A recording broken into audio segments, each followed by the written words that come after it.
Bonjour à tous. Vous vous souvenez du temps où une page web mettait plusieurs minutes à s'afficher? Où la simple idée de participer à une conversation en ligne était impossible? C'était avant l'émergence d'une série de révolutions technologiques qui ont tout changé sur Internet. Le Web 2.0. Découvrons ensemble les caractéristiques de cette technologie.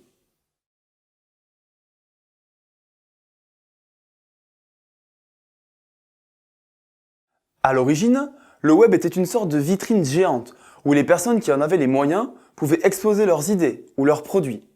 Les internautes étaient dans une position passive. Mais ça a changé. L'expression Web 2.0 désigne l'ensemble des techniques et des fonctionnalités qui ont permis de rendre les contributions sur Internet plus simples et plus interactives.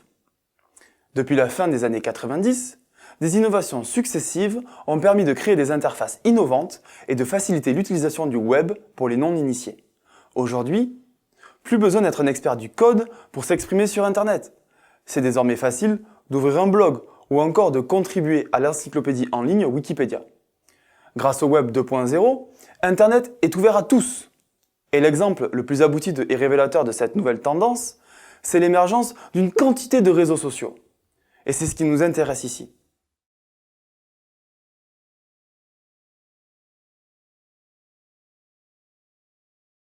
Forums, blogs, wiki, réseaux sociaux et plateformes d'échange, le Web 2.0 donne la main aux internautes dans de nombreux aspects de leur vie en ligne. C'est maintenant à eux de produire et de partager du contenu. Mais Rome ne s'est pas faite en un jour. Tout commence en 1994.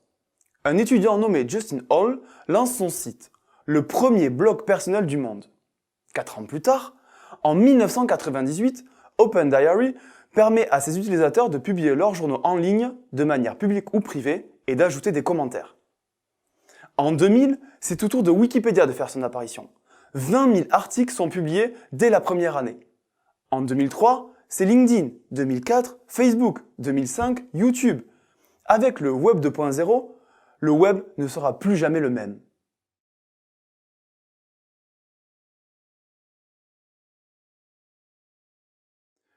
Comme vous le voyez, le Web 2.0 a accompagné la naissance des réseaux sociaux, des blogs et des wikis dès la fin des années 1990. Je vous propose de voir plus en détail ces 3 innovations.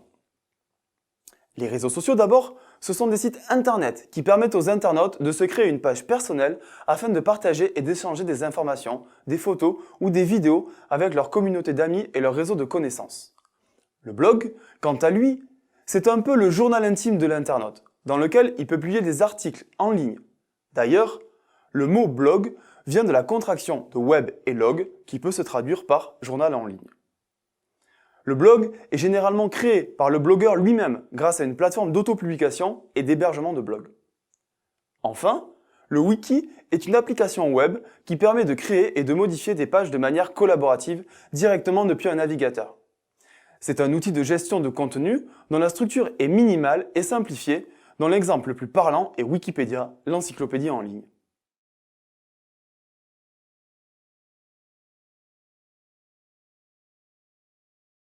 Avant le web social, pour communiquer sur Internet, il fallait savoir développer son propre site ou payer quelqu'un pour le faire. Autant dire que s'exprimer en ligne était un privilège réservé à une petite minorité. Avec le Web 2.0, les internautes peuvent désormais créer du contenu, le partager et en discuter, tout cela sans avoir besoin de connaissances techniques particulières. Une véritable révolution qui a permis de connecter les individus entre eux et de multiplier les interactions.